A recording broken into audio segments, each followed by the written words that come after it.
The key message is this is not a given in the same way that the furlough was.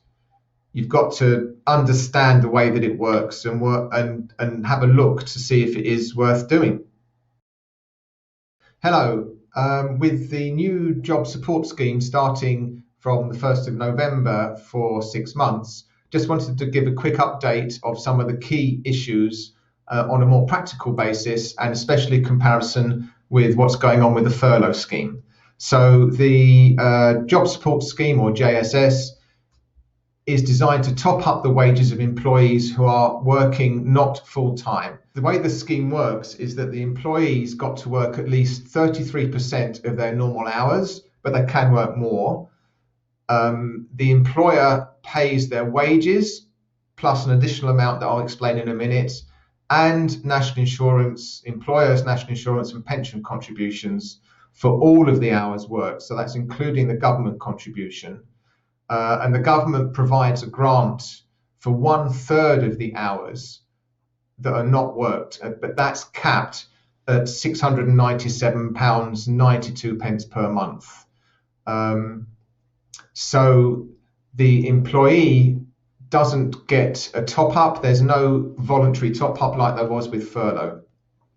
But the way the figures work through is quite interesting. In headline terms, for someone who is working 33% of their normal hours, the way it works through is that by the time the government contributes and the employer contributes, they end up with 78% of their normal earnings. So the government will contribute 22% of that, and the employer 55%. So someone who's working 33% of their time actually gets paid 78% of their money.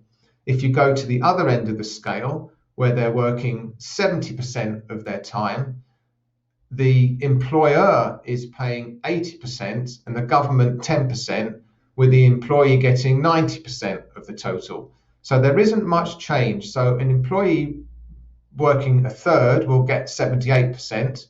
An employee working 70% will only get 12% more pay for over twice as much work. I don't quite know how that's going to work out in practical terms when, if you've got someone that is down on 33% and you want to push them up, they're not going to see much increase in their net salary and may not really want to do it for that extra reward. It doesn't work the same way as the furlough, where the employer's costs were kind of capped and the government topping up on as well. This system works in that you look at how much the employee is going to work, and you should really be considering what that bottom line cost for you is. And they're not the same figures. That's what this table is trying to illustrate. If you look at the top line, that's the number of percentage of hours worked, and the bottom line is going to be the cost to you. And on top of that, remember, you've got the employer's NI and pension contributions. Very, very different to the way the furlough works. And I'm not so sure it's going to be as highly taken up because of these factors involved. So if you want to talk that through, please do contact us. I think it's going to take a bit more discussion, and it's not going to be as much of a yes-no decision or a yes-yes decision as the furlough was. There's also other little bits and pieces involved with this scheme that is different to the furlough. For example, you can't use it for redundancies, and a few other key issues too. The original scheme was extended by the government after a couple of weeks when they started to announce local lockdowns, and the job support scheme is now going to pay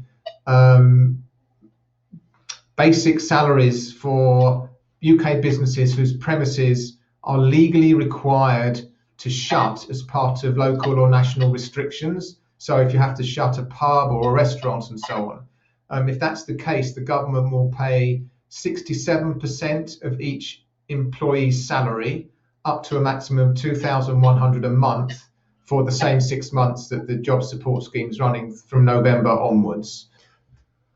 So that was the crux of what I wanted to share very quickly with you. All the details are there on the slides that are accompanying this. Please do contact us if you need more help. This isn't as simple as it seems.